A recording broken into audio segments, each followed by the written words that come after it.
क्या आपने कभी सोचा है कि एक बहू अपने मायके की आदतें ससुराल में लेकर आए तो परिवार में कैसा तूफान उठ सकता है। और फिर अगर वही बहू एक दिन खुद अपनी गलती समझ ले तो रिश्तों में कैसी मिठास लौट आती है। यह कहानी आपको मजबूर कर देगी आखिर तक पढ़ने के लिए।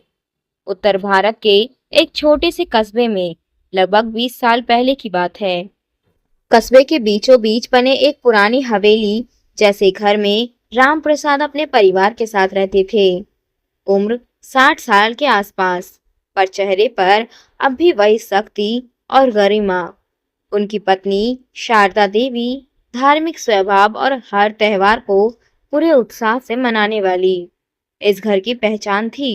उसके रीति रिवाज, संस्कार और आपसी मेल जोल। राम प्रसाद का बड़ा बेटा आकाश उम्र में लगभग 32 का था और छोटा बेटा विजय 25 का। आकाश की शादी 5 साल पहले एक स्मार्ट और आत्मविश्वासी लड़की नंदिनी से हुई थी। नंदिनी पढ़ी लिखी, बोल्ड, अपने मायके की स्वतंत्र सोच को हमेशा आगे रखने वाली। दूसरी ओर विजय की पत्नी सान्या घर के तौर तरीकों को अपनाने में विश्वास रखने वाली, मिलनसार और हंसमुख।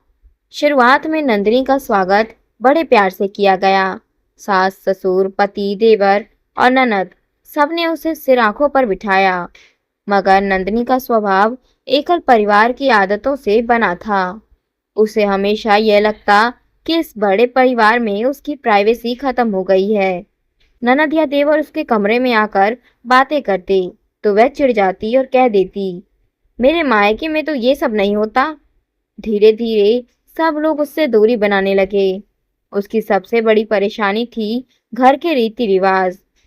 पहली बार जब तीज का त्योहार आया, शारदा देवी ने कितने प्यार से उसके लिए लहरिया की साड़ी, श्रृंगार का सामान और मेहंदी मंगवाई। पर नंदिनी ने साफ मना कर दिया।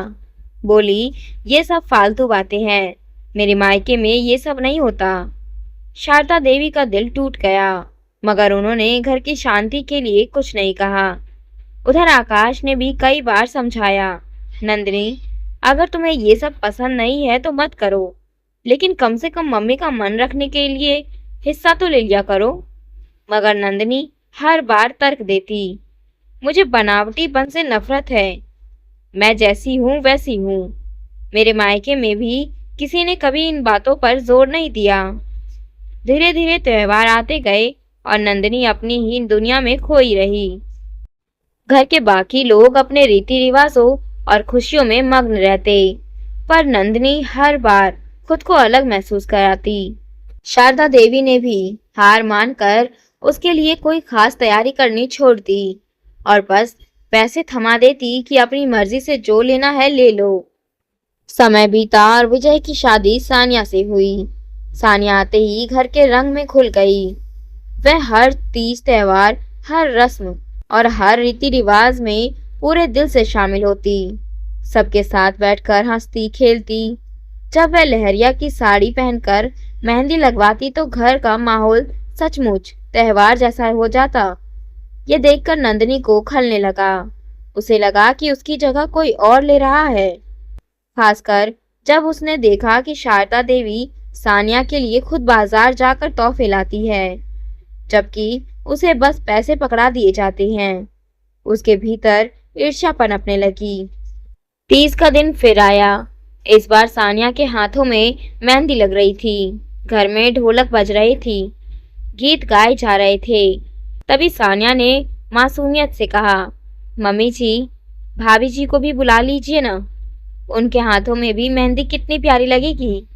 शारदा देवी का मन तो नहीं था, लेकिन सानिया के कहने पर वह नंदिनी के कमरे में आई। पर वहां नंदिनी पहले से ही भरी बैठी थी। बोली, आखिर सानिया को ही इतना टेंशन क्यों?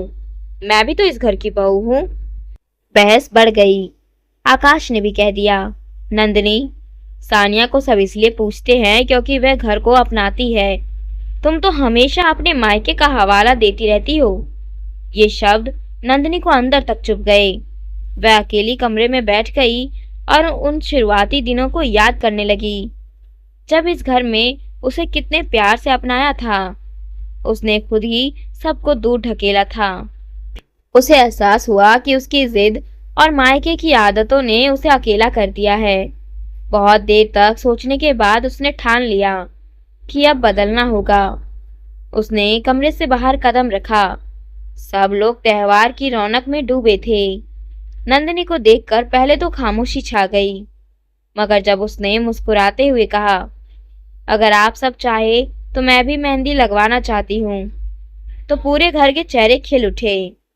उस शाम नंदिनी ने पहली बार महसूस किया कि परिवार की खुशियों में शामिल होकर ही इंसान अपने रिश्तों को जी सकता है। हालांकि वह अब भी गलतियां करती थी, पर घर वालों ने उसे अपनाने का रास्ता खोल दिया था। धीरे धीरे नंदिनी ने भी सीख लिया कि ससुराल के रीति रिवाज बोझ नहीं, बल्कि रिश्तों को जोड़ने का जरिया होते हैं।